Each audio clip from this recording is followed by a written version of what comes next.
Hey there, Aries, and welcome to your 2020 Creativity Tarot reading. My name is Kayleigh Jean, and welcome to my channel. I record these readings for creatives, entrepreneurs, anybody working on their personal growth in any way.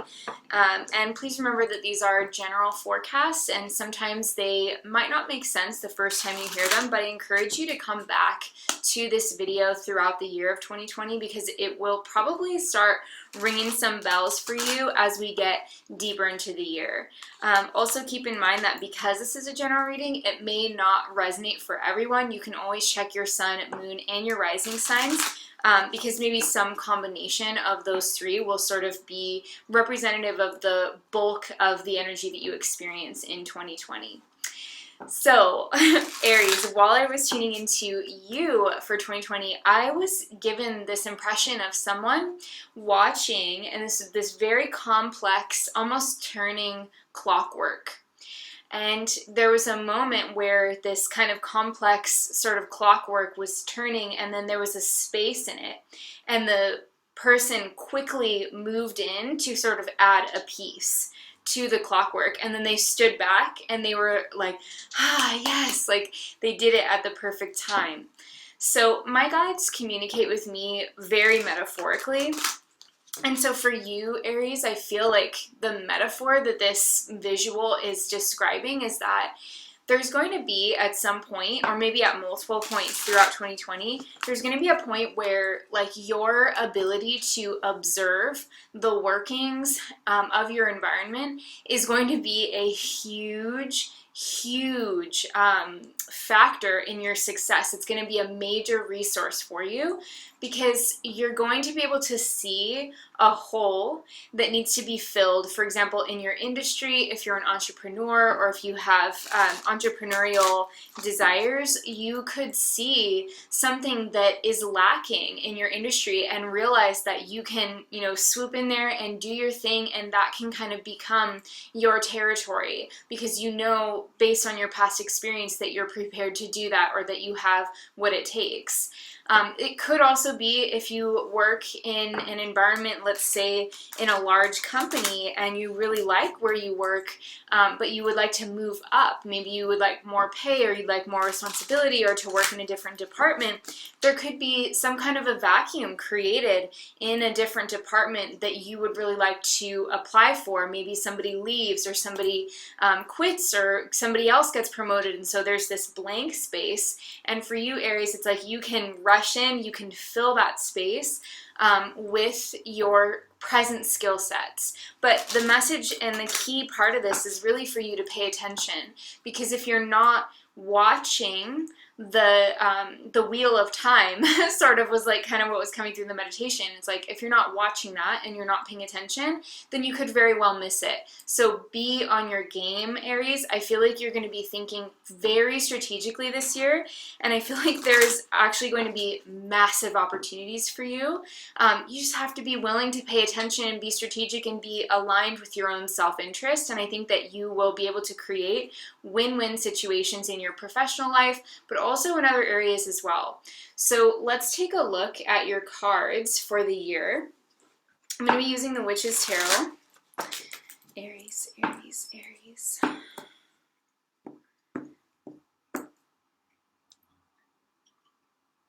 Okay. And I'm just going to be pulling a spread that will give us some insights into the whole year. And we'll just take a look here. I want to also get you a message from the Animal Spirit Oracle cards. This is going to be kind of like a totem or a guiding force for you this year. So pay attention to this creature or its likeness, because it could be coming up for you throughout the year, where you see it maybe in person if you're lucky, or in media or something like that, and it could be bringing in additional synchronicities and messages for you throughout 2020. Ooh, here we go. So we've got lizard. Again, we have this theme of perceptiveness with the lizard. I also feel like because this creature is, it's a solar creature in the sense that this is a creature that really lives its life by the cycles of the sun. They're way more active and visible. We see them during the summer, we see them during the warm months, and it's a desert creature as far as this deck goes in terms of its association. So I feel like this is actually showing that 2020 is going to be a pretty comfortable energy for you, Aries. I feel like you're going to feel pretty at home within your own self, but at the same time, there's this sense with the lizard. If you ever watch a lizard, if you see one outside, they're always kind of looking around. They're never just kind of tuning out, zoning out. They're always kind of paying attention. They're always present. So I feel like this is also for some of you that are working on presence or that are working on kind of like your spiritual development, as well as like we were talking about the importance of perceptiveness and strategical thinking based on the meditation. This is just showing that 2020 is going to be a very perceptive year for you. It's going to be a time where you're going to probably be questioning your own perspectives on things, maybe shifting those because you're paying attention to subtle changes in your environment, and then maybe modulating or changing your attitudes and changing your like plans of action based on subtle cues that you're getting from your environment, from the people around you, from the atmospheric energy, from the economics that you're seeing. So this is a time to be very adaptable. But I feel like you're going to be pretty comfortable with that. So let's take a look at your cards. So we have the High Priest that you're entering the year on in 2020. We also have, wow, the Three of Swords. We've got the Four of Wands immediately following. And we have the King of Swords. So that's January, February, March, and April. We've got Nine of Pentacles, the Magician in June. We've got the Fool. We've got the Six of Wands.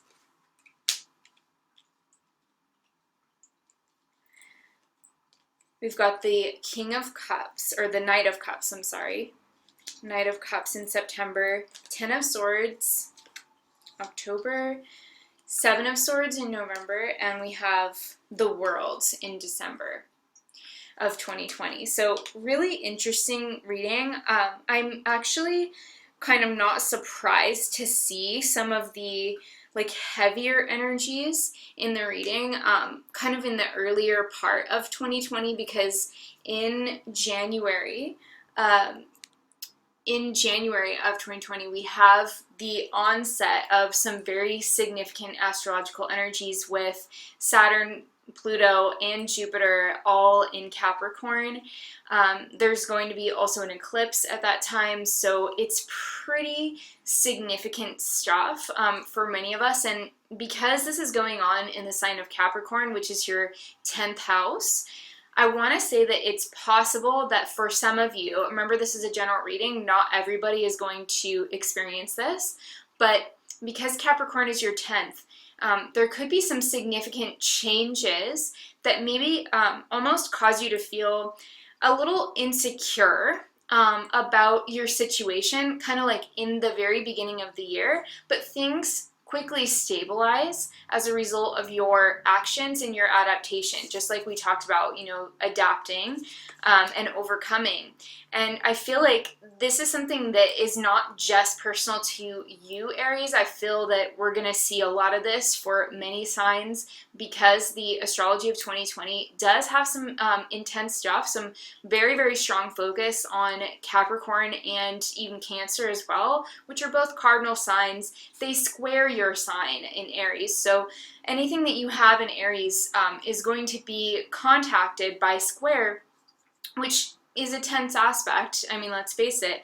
But at the same time, it encourages so much growth. Like whatever tension you're feeling in the beginning of the year, it's a creative tension for you, Aries. It's a tension or a frustration, or maybe even for some of you, like something, like I said before, that's either like the loss of a job or the shifting winds in a career energy in your life, or in a career-based situation in your life that may make you feel a little bit uncomfortable. Again, it doesn't mean that it's going to be a total loss, or like that it's something that you're really not happy about. I think subjectively, maybe some of you in the moment are going to be like, whoa, you know, I'm not that stoked on this. But like I said before, you know, in February and onward, we start to see more of this kind of restructuring and kind of getting grounded again, getting organized again, feeling empowered kind of energy within the next couple of months after this initial sort of thing happens, whatever it is. And I can't say exactly because this is just a general reading. But I will say that the High Priest and the Three of Swords next to each other, especially as we go into the year, tells me that it's very possible that for you, Aries, this year in 2020 may have some significant themes around like releasing a negative relationship or a negative like archetypal pattern within you that has to do with negative authority.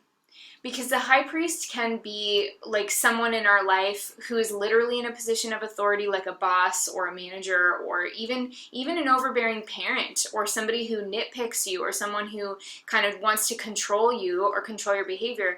That can be the negative side of the archetype of the High Priest. And I'm not saying, again, that that's everyone's situation, but for the sign of Aries in general, the myths associated with Aries, I mean, even Jason, for example, Jason and the Argonauts, like that's a story of overthrowing negative rulership, overthrowing negative father archetypes, overthrowing negative king archetypes who have become corrupt or who have become toxic. And Aries within us, and when you have important points in Aries in your chart, like your sun, your moon, your rising, or a stellium, it shows that there is some quintessential part of who you are in this lifetime that is about overthrowing some kind of negative rule, something that is oppressing others and maybe you. And so there could be this theme in 2020, because it's such a transformational year for everyone, astrologically speaking. This could be showing like a significant aspect of where this energy is going to be showing up for you in your life, is really in possibly accepting that this High Priest person could be a Taurus person, because this is ruled by the sign of Taurus. It could also have nothing to do with that, and it could just be, you know, your memories about a negative parental figure, or your relationship with a negative authority figure in your life at some point, even currently. They may be rejecting you in a way, or they may be saying something hurtful, or you may be accepting something about them that you can't change and that is never going to change. And so there's this sense of like maybe even a little bit of sadness or loss with that, because if you've been hoping for better behavior from someone, or if you've been wanting something better, there could be, you know, a real sense of loss around this. For some of you, there could be also, and again, keep in mind, this is probably a really extremely few people, but when we see these cards together, there can be the loss of a teacher or a guide, or somebody who has been sort of showing you the ropes in some way, or leading you forward, and that there could be that theme as well. So just be mindful of that. Again, that's really definitely not going to happen for every Aries out there, but it may be something that's relevant for you to experience. It's part of the hero's journey, whether we are letting go of, you know, a teacher or a guide or a mentor type figure because the relationship is toxic, or whether we're releasing them because they need to pass on, you know, physically, or they need to do something else. That's part of the hero's journey, right? Is letting go of the outside authority, letting go of the reliance on the teacher, and then taking that power into ourselves and really becoming the teacher ourselves. So I see this as a totally natural kind of progress of events from the archetypal perspective of the hero's journey. And that could be something that some of you are experiencing in the early months of 2020. And if so, you know, I feel like the message is to really stay strong, because you have the Four of Wands with the Knight of Swords. And this is basically January, February, March, and April. And so when we have this kind of regrouping going on, like we have the Knight of Swords, which is all about like aiming for what we want and pursuing what we want and being clear-headed, you know, democratic, fair, wanting to have some kind of ethics that is leading us forward. That's like the highest aspect of the Knight of Swords. And then we also have the Four of Wands, which is about finding an organization, finding a good foundation within the home life as well, finding a sense that you have a really good routine, that you have a grasp on your lifestyle, that you're taking care of yourself on all levels. So we get this sense, you know, that as we go further into kind of like the first few months of the year, there's a sense that you are getting into a really good routine with yourself, Aries, and you are setting yourself up for success. So following an initial sort of blow of some kind, following an initial sense of like, whoa, I'm insecure about this, or whoa, I didn't know that this is going to be going on, then you really kind of take the reins, you reharness things. And I see you, if you have, like, for example, health goals, Aries, I see you doing really well with your health goals, especially by the time we get to like March and April. And actually at the end of March, we're going to have in the astrology, your ruler Mars is going to be in Capricorn and then going right into the early degrees of Aquarius, where he will be conjunct Pluto, Saturn, and Jupiter, all in that kind of time frame right at the beginning of your birthday season. So that's going to be a really powerful time. It's going to be a very supercharged time. And looking at the cards that came up for you during this time of the year, I feel like this is really saying that you're going to be moving forward, like towards success, feeling very rejuvenated and reborn, tons of creative energy, and just feeling like you kind of have like a good sense of how to achieve your health goals, your psychological and emotional goals, and your even financial and career goals as well. So let's take a look at the next row. Here we have, so we have January, February, March, April, May, June, July, August. So this is actually really, really beautiful. I feel like as the sun moves into your sign and as we see just, you know, your ruler hitting on those really potent points, again, that can be a challenging time, but it can also be an incredibly transformative time when your ruler is conjuncting those planets there that are really significant for everybody in 2020. Then you have the Nine of Pentacles, the Magician, the Fool, and the Six of Wands. So for you, Aries, I actually feel like it's really interesting. The kind of these months here are going to be characterized by a sense of like manifest, or like set your goal, ask the universe, take action, and manifest. And then it's like rinse, repeat, you know, because you've got Nine of Pentacles, which is like independent growth. Like, I want to say self-reliance becomes a really big factor in your life. It becomes something that is very important to you around the months of May. And then into June, we have the Magician as well. So those of you who are solo entrepreneurs, or who are running a company or a business, or who are starting a company or a business, or even just developing and designing a product or writing a book, something along those lines is going to be so freaking successful at this time. This is right for you. And it's amazing because we actually have some retrogrades starting at the very, very end of April and then into May and June. There's all of the outer planets are going into retrograde, and we have a Mercury retrograde in June there as well, and into the beginning of July. So it's incredibly interesting to me that you have these cards of success, creativity, forward motion.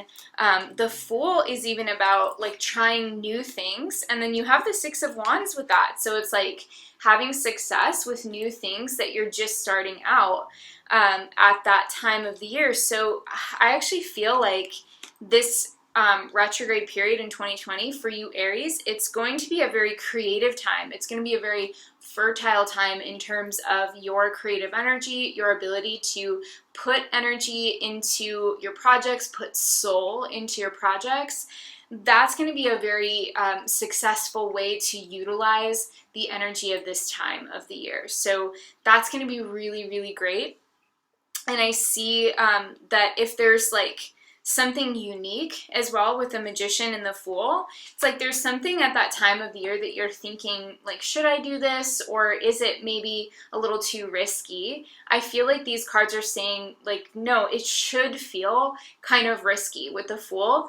I mean, be smart about it, be strategic, just like we saw kind of earlier in the reading. It's all about strategy this year, and it's all about kind of knowing your market. If you're bringing something to market, knowing your ideal customer, knowing the ins and outs of what you're doing, knowing your actual costs, you know, so that you're not taking unnecessary risks. Like, you don't ever want to do that when you have the Fool. And also when you have some, you know, planets in retrograde, if you cut corners, it can definitely become more challenging later on. So I'm not advocating like cutting corners or anything like that, but I do think that it's important that you do something different and that you give yourself permission to be weird, to be eccentric, to be yourself, because I feel like that's what people are going to be responding to. They want to see the real you, Aries. They want to see your weirdness. They want to see kind of like, they just want to see like the private you, like the quirky like silliness of you with the Fool and the Magician. But at the same time, like, you're serious about how you're working. So it's like you can be serious about getting things done in the middle of the year of 2020. You can be committed and serious, but also you're going to be having fun. And I see you kind of wanting to bring your sense of humor into things and just kind of merge the ideas of work and play at that time. I think that's going to be really successful. The latter portion of the year, so September we have the Knight of Cups, October we have the Ten of Swords, Seven of Swords, and the World at the end of the year. And keep in mind, these energies can move around, so it's not necessarily guaranteed to be like one card per month, but you could feel this narrative sort of moving fluidly in general kind of as you go through the year. But the latter third of the year, we've got the Knight of Cups, and then following that, the Ten of Swords. So there is this sense with the Knight of Cups that in September, there's a feeling of like some kind of either like an increase in your passion for something or someone, like an increase in your feelings and your feeling-oriented relationship with an area of your life. And I feel like it's important that you allow yourself to pursue that. For some of you, I actually feel like you could be taking like a vacation or travel or a trip of some kind in September with this Knight of Cups here. But by the time we get to October, I feel like there's a sense that you are moving into a period where it's going to be characterized by this sense of needing to release whatever like tensions or whatever kind of excess has built up for you throughout the year. And this makes sense because in October, or loosely around that time, the sun will be, you know, making its way. It'll be firmly in Libra, and so that's opposing your sign. And when you have, you know, the sun opposing your sign, that's like your half birthday time of the year. And it could be just a time where you're sort of wanting to assess like what you've accomplished maybe since your birthday season, and you know, what is no longer working for you. What do you need to let go of? What do you need to surrender? What do you need to release? You could also be, because this card, you know, is associated kind of with endings, and then there's this tree in the background and the owl. I feel like there's a sense also that you could be doing some work with your family tree or ancestor work if you are, you know, into natural spirituality, natural magic, natural kind of witchcraft aspects. If you are, you know, on that kind of spiritual path, you could be working more seriously with your ancestors in October of 2020 than you ever have previously. So this could also be a very psychic time for you in October. But again, I feel like there is this characterization that we can't really skip or kind of ignore, which does have to do with like maybe letting go of a project that's just too much for you to handle right now, or kind of letting go of like maybe a relationship that has become a little too complicated and just kind of washing your hands of it, at least temporarily. There's this definite sense of letting go. Now, November, I see with the Seven of Swords, and then December. So November is about laying low and working behind the scenes. I feel with this Seven of Swords card, especially since these readings are so focused on, entrepreneurs and creatives, the Seven of Swords can really be about like keeping your cards close and not kind of giving up too much of your secret sauce.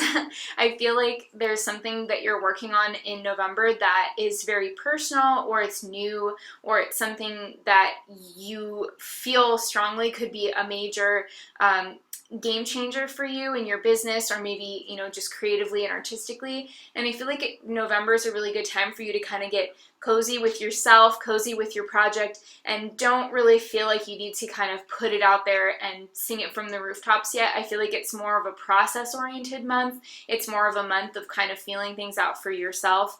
And then I feel like in December, this could actually be, in December of 2020, a great time to, for example, launch something or expand in some way, or even travel for some of you. December looks, with the world, like it's a very successful month. It's a lot more out in the open than November. So November is kind of like, October and November, I would say, are kind of the kickback time for Aries. It's like chill, come back to yourself, reflect, think about everything that you've been accomplishing, because, the previous few months are very successful, active, impressive for you. So let's go ahead and take a look at a Soul Trees card for an overall message for you for the year of 2020 for Aries. Clear, loving guidance for Aries. What is Aries' theme for the year? Ooh, we've got magic. And that's highlighting the energy of June for you, because you have the Magician in June.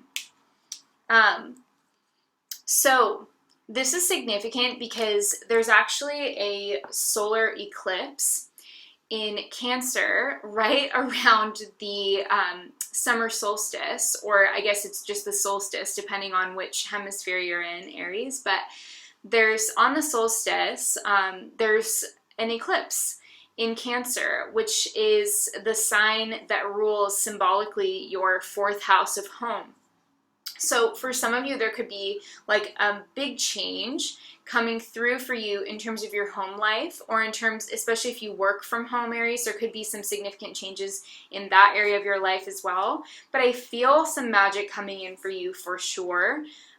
Around that time of the year. So June is going to feel pretty magical when it comes to manifesting, synchronicities, all of that. But the magic card is also your card of the year. So this is your theme card. It is all about the magic for you, Aries. It is all about being open and embracing the magic of your life, embracing the sense that there are mysterious forces that are guiding you and helping you along, that there are synchronicities that are showing you that everything is connected, even if it's not connected in ways that our conscious, rational minds can make sense of. This is a year in 2020 where you're going to feel viscerally that there is a network, like an unseen, mysterious network that you're a part of, and that gives you the proof, at least on a very personal level through signs and omens, that you are supported, and that the universe is kind of handing you little clues, and you are finding ways to decode those this year, and finding ways to embrace like your inner magic this year. So I really love these cards. I feel like this is going to be an intensely creative year for you, Aries. So hang on to your hat, because I feel like this is going to be a profound, profound time when it comes to like what you're able to channel in terms of your work, in terms of your approach to your artistry, your business, your income, your investment portfolio, like whatever your focus is that you want to create for yourself, there's going to be a ton of personal growth around that for you this year. And you're going to be taking authority and sort of owning the path that you're on in a bigger way. And I feel like that could come on the heels of kind of a powerful, either like some kind of powerful separation or conflict, maybe with somebody who's been leading you or guiding you, or even, you know, maybe on the more negative end of the spectrum, kind of trying to influence you too much.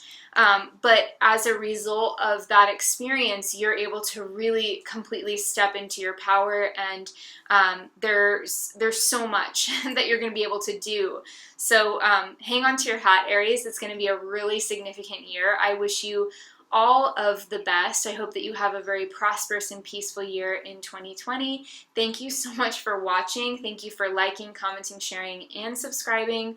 All those things are really helpful to my channel. And if you feel inspired to support me as well, because these readings do take a ton of time and energy, I will put the information below where you can make a donation of any amount. Even just $1 really, really does help support all of the time and energy that I put into these readings. So if you choose to do that, I will be sending out a prayer of gratitude and for tenfold abundance to be coming back to you. Every single donation that I receive, I'll be doing that for. So if you feel called, go ahead and check below for that. I also have some openings for December 2020 personal outlook readings. So if you'd like to book a reading with me and you'd like me to look into your individual energies and ask me specific questions, I have all of that information below the video. You will, as of right now, you will be able to get your reading in 2019 before the new year, but I don't know how long that's going to last because these reading slots do tend to fill up really quickly. So I'll put all that information below. Thank you so much for being here, Aries. Please leave me a comment below. Leave me a little heart emoji if you're still here, or a little fire emoji if you liked this reading. And please feel free to also let me know how you felt about it and what made sense to you. And you can always come back to this reading throughout the year and let me know how things are going. Okay, Aries, I'm sending you so much love. I hope you have an awesome year in 2020. Mwah, and I will talk to you later. Bye.